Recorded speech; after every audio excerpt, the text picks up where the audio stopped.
Hello বন্ধুরা, welcome to my channel. আজকে চলো তোমাদের সাথে একটা ডিমের রেসিপি শেয়ার করি। তো প্রথমে আমি ডিমগুলোকে মামলেট করে নিচ্ছি, অমলেটও বলতে পারো।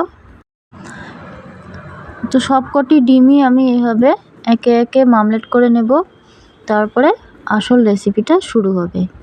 চলো দেখতে থাকো তোমরা ভিডিওটা। আশা করছি রেসিপিটি ভালোই লাগবে। আর যে যেখান থেকে আজকে আমার এই ভিডিও দেখছো, তোমাদের সকলকে আমার চ্যানেলে অনেক অনেক স্বাগত আর ভালোবাসা জানাচ্ছি। নতুন বন্ধু, পুরনো বন্ধু সবাই কেমন আছো কমেন্টে জানিও। আর এভাবেই শুরু থেকে শেষ পর্যন্ত আমার চ্যানেলের সাথে জুড়ে থেকো। নতুন বন্ধু, পুরনো বন্ধু, তোমাদের সকলকে আমার আন্তরিক ভালোবাসা জানাই। তোমরা জানো তো একটা সত্যি কথা, যেটা তোমাদের সুন্দর সুন্দর কমেন্ট পড়তে আমার ভীষণ ভালো লাগে। তো দেখতে পেলে এখানে আলু কাটা ছিল, আলুটা সেদ্ধ করে নিয়েছিলাম। আর পেঁয়াজ, রসুন, লঙ্কা, আদা একসাথে বাটা, আর ছিল টক দই, ফেটানো টক দই। তো প্রথমে সর্ষের তেল দিয়ে দিলাম কড়াইতে, তারপরে এর মধ্যে দিয়ে দেব জিরে ফোড়ন, আর অন্য কোনো কিছু দেব না। তারপরে এটা একটু জিরেটা অল্প ভাজা হয়ে গেলে সেই সেদ্ধ করা আলুগুলো এর মধ্যে নাড়াচাড়া করে ভেজে নেব। এই রেসিপিটা এই আলু দিয়ে না করে তোমরা বাদামি আলু সেটা দিয়েও করতে পারো, তাহলেও ভীষণ টেস্ট হবে।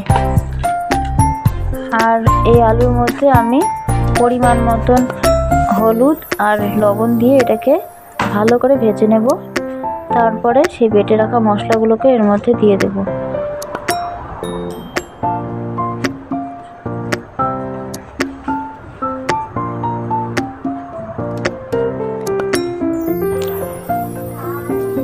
তো মশলার সাথে আলুটাকে মিশিয়ে নিচ্ছি। আর এই রান্নায় কিন্তু আমি এতটুকু পরিমাণও শুকনো লঙ্কার গুঁড়ো ব্যবহার করিনি, কারণ যে হারে গরম পড়েছে শুকনো লঙ্কাকে একটু অ্যাভয়েড করাই চলাই ভালো।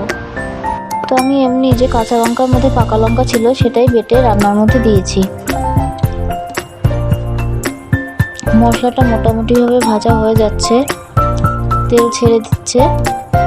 তো এর মধ্যে আমি হাফ চামচ পরিমাণ চিনি দিয়ে দেব, কারণ চিনি হচ্ছে স্বাদের ব্যালেন্সটাকে ধরে রাখে। আর তোমরা চাইলে অ্যাভয়েডও করতে পারো, কারণ সকলে তো চিনি দেওয়া পছন্দ করে না। খুব ভালোভাবে আমি এটাকে নাড়িয়ে নিচ্ছি। এবার যে মশলা ধোয়া জলটা এর মধ্যে দিয়ে দেব। চলো দেখতে থাকো ভিডিওটা।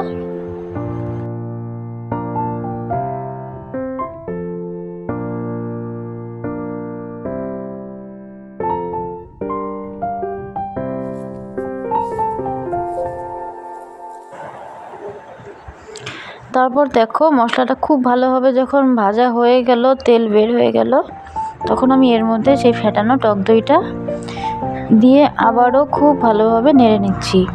একটা জিনিস লক্ষ্য করে দেখবে, যে কোনো রান্নাতে যদি টক দই দেওয়া হয়, রান্নার কালারটাই একদম অন্যরকম চলে আসে আর চকচক করতে থাকে। আর দিয়ে দিলাম এর মধ্যে 1 চামচ সস, টমেটো সস।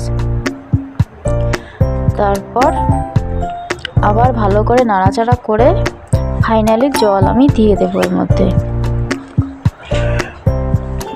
একঘেয়ে ডিমের তরকারি খেতে যখন ভালো না লাগে, তখন তোমরা এইভাবে ডিমের মামলেট করে কারি বানিয়ে খেতে পারো, দেখবে ভালোই লাগবে। আর সানরাইজের গরম মশলাটা আগেই দিয়ে দিলাম, তাহলে কাঁচা গন্ধটা আর কি থাকে না। বরাবরই এটা আমি করি, তো সেটাই তোমাদের সাথে শেয়ার করছি। তো জল দিয়ে দিয়েছি, যখন ফুটে আসলো ডিমগুলোকেও ছেড়ে দিলাম। একটু গাঢ় হওয়া পর্যন্ত অপেক্ষা করব, তারপরে নামিয়ে নেব। তোমরা চাইলে নামানোর আগে একটু ধনেপাতা কুচি দিয়ে নামিয়ে নিতে পারো, তাহলে এর ফ্লেভারটাই পাল্টে যাবে। তো এই ছিল আমার আজকের রেসিপি। কেমন লাগলো অবশ্যই কমেন্ট করে জানিও। আর তোমরা অবশ্যই বাড়িতে ট্রাই করে সকলে ভালো থেকো, সুস্থ থেকো, আর এইভাবেই আমার সাথে থেকো।